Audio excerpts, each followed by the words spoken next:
नमस्कार students. Higher purchase system या फिर हायर परचेज अकाउंट के लिए कुछ एमसीक्यूज हम देख रहे हैं, जल्दी से डिस्कस करते हैं। इन द बुक्स ऑफ हायरर और यू से purchaser, assets account is debited. देखिए, असेट अकाउंट जो होता है वो कैश प्राइस से ही डेबिट होता है। सो आंसर तो यही है, डेबिटेड विथ कैश प्राइस। लेकिन इसके साथ मैं कुछ जर्नल एंट्रीज भी डिस्कस कर लूँ।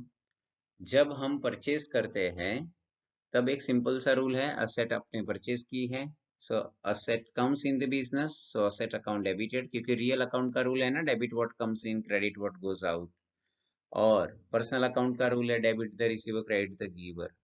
सो वेंडर को अभी हमने पेमेंट नहीं किया, इसलिए वेंडर अकाउंट क्रेडिट होगा, because vendor is giver and asset comes in the business. So very first entry होती है जब हम असेट परचेस करते हैं, तब असेट अकाउंट डेबिट और वेंडर अकाउंट क्रेडिट।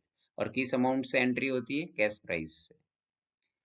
और अगर तुरंत आपने कुछ पेमेंट कर दिया, तब आप एंट्री करोगे vendor account debit to bank account. अगर आपने तुरंत पेमेंट किया तो इसे हम बोलते हैं साइनिंग अमाउंट या एग्रीमेंट अमाउंट या down payment. Vendor account debit to bank account. याद रखना, इसमें कोई इंटरेस्ट नहीं होता, क्योंकि तुरंत पेमेंट किया, उसमें कहाँ इंटरेस्ट। अब जब हम इंस्टॉलमेंट में पेमेंट करेंगे, साइनिंग अमाउंट तो आपने दे दी, लेकिन बैलेंस अमाउंट इंस्टॉलमेंट में पे करोगे। अब इंस्टॉलमेंट में पे करोगे तो हो सकता है आफ्टर 3 मंथ्स, आफ्टर 6 मंथ्स या आफ्टर 12 मंथ्स आप पेमेंट करने जाओ। और पेमेंट करने जाओगे तब सबसे पहला क्वेश्चन होगा कि भैया इंटरेस्ट, क्योंकि आपने कैश में नहीं लिया ना, आपने हायर परचेज बेस पे लिया है। सो आप पेमेंट करने वाले हो इंस्टॉलमेंट्स में, सो वो तो इंटरेस्ट चार्ज करेंगे, और वो इंटरेस्ट आपके लिए एक्सपेंस है, इसलिए एंट्री होगी interest account debited to vendor account. इसमें कुछ साथ में कमेंट लिखिए, वो भी आपको ध्यान रखना है। इंटरेस्ट अमाउंट कैसे कैलकुलेट होती है? On the basis of calculation of outstanding cash price, कितना अभी भी कैश प्राइस देना बाकी है, कितना इंटरेस्ट रेट है, और कितने पीरियड का है। यानी 3 मंथ्स के बाद पेमेंट कर रहे हो तो 3 मंथ्स का इंटरेस्ट लगेगा, 6 मंथ्स, 12 मंथ्स, उस हिसाब से। So interest account debited to vendor account. और फिर हम पेमेंट करने जाते हैं और पेमेंट कर देते हैं, तब एंट्री करते हैं vendor account debited to bank account. ये किस दिन एंट्री होती है? On the date of instalment. दो एंट्री होती है, इंटरेस्ट टू वेंडर, और फिर पेमेंट करते हैं तब वेंडर टू बैंक अकाउंट।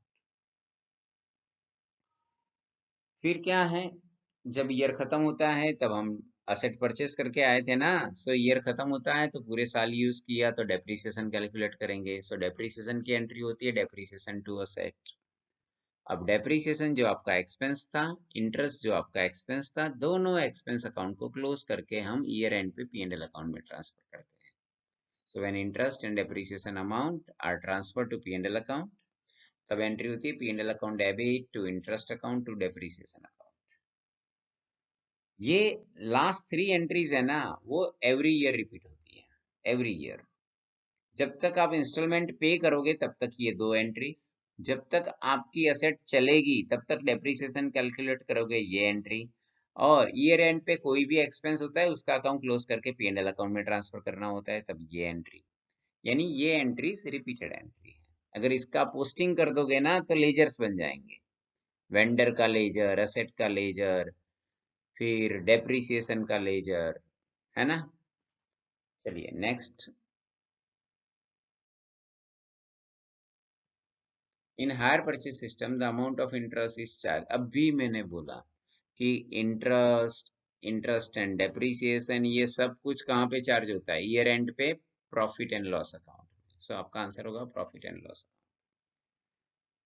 फिर एक क्वेश्चन है, in which of the following method of sales if the purchaser can't pay the amount of installment. अगर परचेजर ने इंस्टॉलमेंट पे नहीं किया, the vendor can get the assets as return back.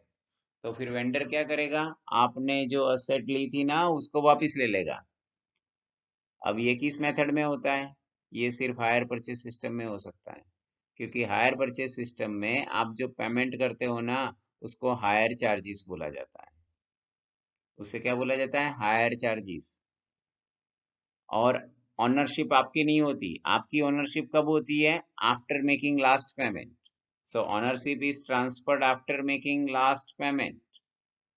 So higher purchase system में ownership आपकी कब होती है? Last payment के बाद। आप जो पेमेंट करते हो उसको हम हायर चार्जेस कहते हैं।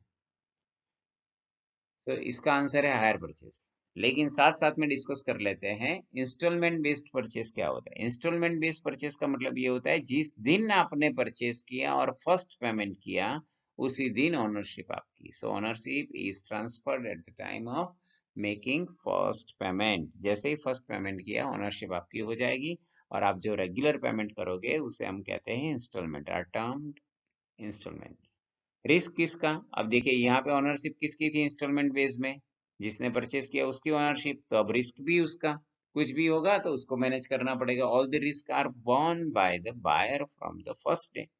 लेकिन हायर परचेस सिस्टम में ऑनरशिप किसकी थी? वेंडर की। इसलिए सारा रिस्क उसका, सेलर का। All the risk are borne by the seller till the last payment. और रीपोजेशन, अगर समझो इंस्टॉलमेंट पे नहीं किया तो हायर परचेस सिस्टम में क्या होगा?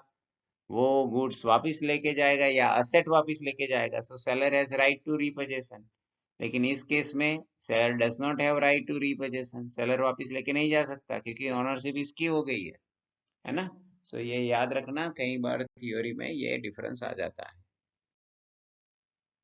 In higher purchase system maintenance suspense account is maintain by. Okay, ये मेंटेनेंस की बात कहाँ से आई? प्रैक्टिकल लाइफ में भी ये होता है। हम कोई एसेट परचेस करने जाते हैं और फिर बोलते हैं अगर इसको कुछ हुआ तो फिर। और फिर वो रिप्लाई करता है कि भैया 2 साल तक या 1 साल तक हमारी वारंटी है, कुछ भी हुआ तो हम फ्री में रिपेयर करके देंगे। सो इसका मतलब क्या हुआ? जो वेंडर होता है ना वो अश्योरेंस देता है। So vendor gives commitment to purchaser that any maintenance during the stipulated period, एक fix period, he will bear the maintenance expense, वो मैनेज करके देगा। सो मेंटेनेंस सस्पेंस अकाउंट कौन मेंटेन करेगा? वेंडर। वेंडर को कंसर्न है। So maintenance suspense account is maintained by vendor. ये vendor करता है। In installment method of purchase in the books of hirer, purchaser यानी असेट अकाउंट विल भी, देखिए इंस्टॉलमेंट मेथड हो या हायर परचेज मेथड हो, लेकिन कैश प्राइस से डेबिट होता है जब हम असेट परचेज करते हैं ना, debited with cash price. Which of the following is not included in the hire purchase agreement? Okay, hire purchase agreement क्या होता है? Between purchaser and seller. जब परचेजर कोई एसेट परचेज करता है, सेलर बेचता है, और वो भी हायर परचेज सिस्टम से, उस केस में एग्रीमेंट होता है कि भैया आप कितने इंस्टॉलमेंट में पेमेंट करोगे, फिर हमारा इंटरेस्ट रेट कितना रहेगा, इंस्टॉलमेंट की अमाउंट कितनी रहेगी, हमारी कॉन्ट्रैक्ट प्राइस क्या होगी, साइनिंग अमाउंट क्या होगी, आप कितना तुरंत दोगे, ये सब कुछ उस कॉन्ट्रैक्ट में लिखा होता है। सो यहाँ पे लिखा है विच of the following is not included method of depreciation, ये इंक्लूड नहीं होता। ये तीनों इंक्लूड होता है, ये तीन है ना वो इंक्लूड होता है। लेकिन मेथड ऑफ डेप्रिसिएशन वो तो परचेजर का पॉइंट ऑफ व्यू है, परचेजर को देखना है कि मैं एसेट यूज करूंगा तो कौन सी मेथड से डेप्रिसिएशन कैलकुलेट करूंगा, वो एग्रीमेंट में मेंशन नहीं होता। Okay, now in which following method of sell if purchaser can't pay the amount of installment, ये बात हो चुकी है। हायर परचेज सिस्टम में वो वापस लेके चला जाएगा। In installment method of purchase in the books of asset account will be debited with cash price, same question। The difference between total amount payable and cash price, चलिए इसको समझ लेते हैं। देखिए कैश प्राइस, अगर आप 100% amount at the time of purchasing of asset आप दे देते हो तब वो कैश प्राइस में आपको मिल जाएगा। लेकिन अगर आपने बोला कि मुझे इंस्टॉलमेंट में पे करना है तब आपके लिए प्राइस कुछ अलग होगी। सो आपकी प्राइस कुछ अलग हो जाएगी, जिसे हम बोलते हैं टोटल अमाउंट पेएबल, क्योंकि विथ इंटरेस्ट फिर आपको पेमेंट करना पड़ेगा ना। इसलिए कैश प्राइस में इंटरेस्ट ऐड कर दिया जाता है तब हायर परचेस प्राइस मिलती है। सो टोटल अमाउंट पेएबल और इसे हायर परचेस प्राइस दोनों एक ही बात है। अब इसको हम ऐसे भी कह सकते हैं, अगर कैश प्राइस को इस तरफ लेके जाए, सॉरी यहाँ पे रखे और इंटरेस्ट को सामने लेके जाए, तो हायर परचेस प्राइस में से इंटरेस्ट माइनस कर दो, कैश प्राइस मिल जाएगी। अगर इंटरेस्ट कैलकुलेट करना है तो हायर परचेस प्राइस में से कैश प्राइस माइनस कर दो। सो यहाँ पे लिखा है difference between total amount payable. Total amount payable means hire purchase price and cash price, दोनों का डिफरेंस क्या होता है? इंटरेस्ट। है ना, कैश प्राइस में इंटरेस्ट मिला तो तब ये मिलेगा। और इसको ही इस पॉइंट ऑफ व्यू से लिखा है, total amount payable less its cash price. देखिए ये लिखा, total amount payable less cash price is equal to interest. उसे क्या बोलते हैं, interest. Okay, cash price of asset plus interest, cash price of asset plus interest, उसे बोला जाता है हायर परचेज प्राइस या total amount payable. Which of the following statement is correct? Okay, hire purchase system depreciation की बात हो रही है, कैलकुलेटेड ऑन, किस पे कैलकुलेट होता है, कैश प्राइस पे डेप्रिसिएशन कैलकुलेट होता है। कहाँ है, ये रहा, cash price of asset purchase, so depreciation is calculated on cash price of asset purchase. तो कैश प्राइस पे डेप्रिसिएशन होता है। चलिए डेप्रिसिएशन की बात है, साथ साथ में डिस्कस कर लेते हैं ये दोनों। एक होता है स्ट्रेट लाइन मेथड और एक होता है WDV, written down value method. Straight line method का दूसरा नाम क्या है, fixed instalment method. Written down value method का दूसरा नाम क्या है, रिड्यूसिंग बैलेंस मेथड। अच्छा, और एक नाम भी है इसका, डिमिनिशिंग बैलेंस मेथड। ये सब इसके नाम है। ओके, अब स्ट्रेट लाइन मेथड की बात की जाए। स्ट्रेट लाइन मेथड का मतलब क्या है कि एवरी ईयर डेप्रिसिएशन सेम रहेगा, और डेप्रिसिएशन उसकी जो बेसिकली जो कॉस्ट प्राइस थी ना उस पे ही कैलकुलेट होगा।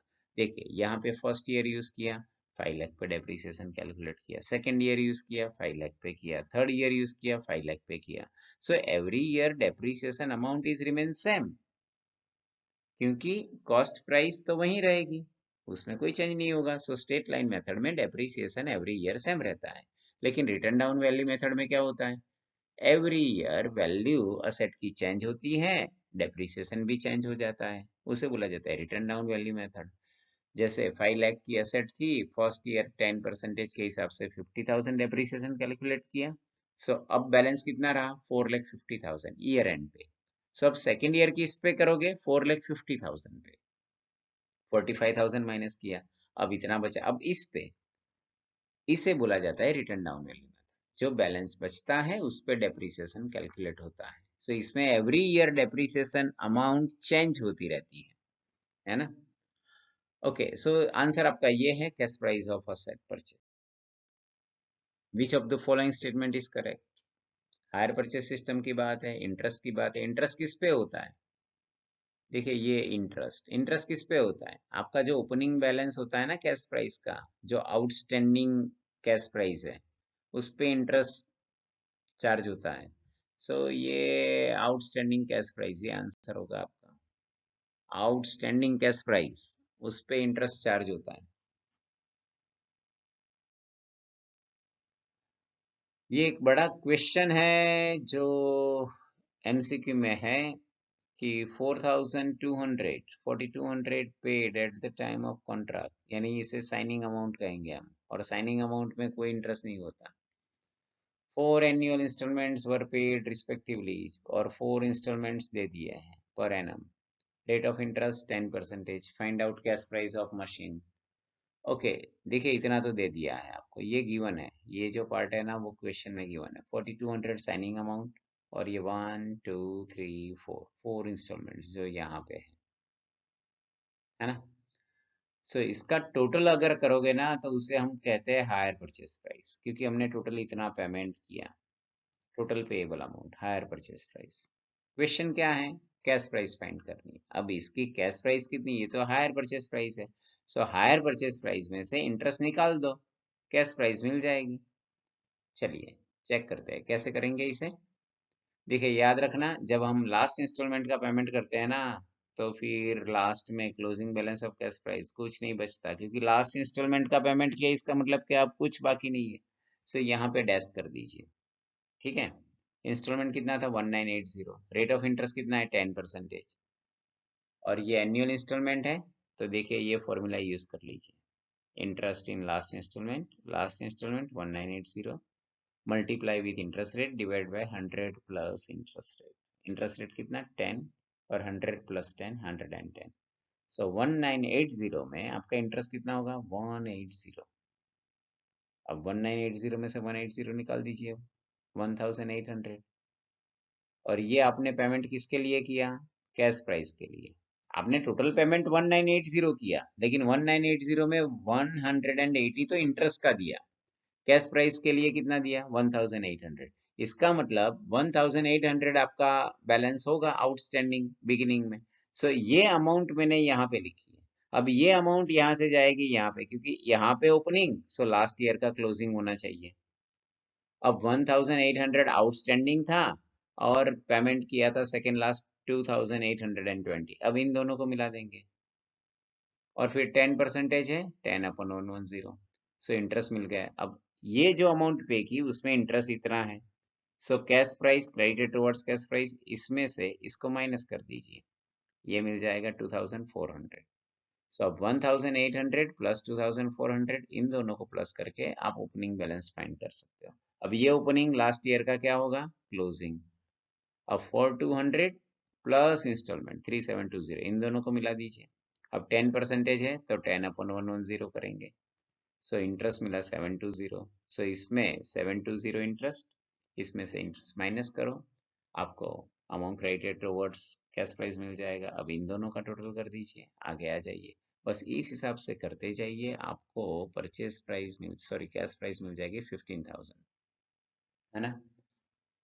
चलिए साथ साथ में और एक बात डिस्कस कर रहा हूँ, ध्यान से सुनना। ये जो है ना 10% वो पूरे साल का मैंने लिया। 10/110 क्यों किया? क्योंकि रिवर्स क्वेश्चन था, रिवर्स। वैसे तो हम ऊपर से यहाँ से आते हैं, लेकिन इस बार यहाँ से जाना था।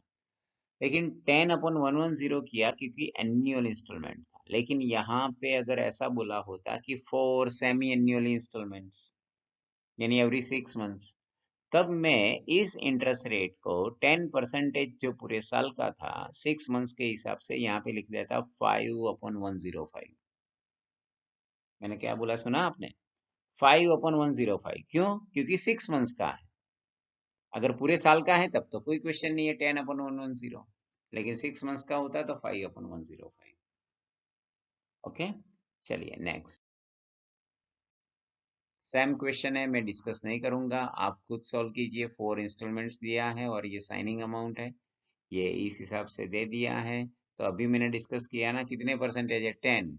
सो आपको क्या करना है? 10/110, है ना, अभी मैंने बोला। उस हिसाब से करते जाइए, यहाँ से स्टार्ट करें और ऐसे ऐसे ऐसे करके चले जाइए। ओके, हायर परचेज एग्रीमेंट के टाइम आपने 25,000 दिया है, और जब हम हायर परचेज एग्रीमेंट के टाइम पेमेंट करते हैं ना, तब कोई इंटरेस्ट उसमें नहीं होता। सो 25,000 उस वक्त दे दिया, and 90,000 is the total amount of 3 equal instalments, और 3 इंस्टॉलमेंट्स में हमने 90,000 दे दिया। So 90,000 plus 25,000, so total amount हमने इंस्टॉलमेंट में कितना दिया? 1,15,000। ये तो क्वेश्चन में है 1,15,000 higher purchase price, inclusive of interest 15,000। अब ये 90,000 में 15,000 इंटरेस्ट था। सो टोटल अमाउंट हमने 1,15,000 पे की, उसमें इंटरेस्ट का कितना दिया? 15,000। सो 115 में से 15 माइनस कर दीजिए। सो आपने क्रेडिटेड टुवर्ड्स कैश प्राइस के लिए कितना दिया होगा? 1 लाख। सो वही यहाँ पे होता है, आपको याद होगा, opening balance of cash price 1 lakh. ये जो अमाउंट होती है ना और यहाँ का टोटल दोनों सेम होता है। सो 1 लाख आपका आंसर है।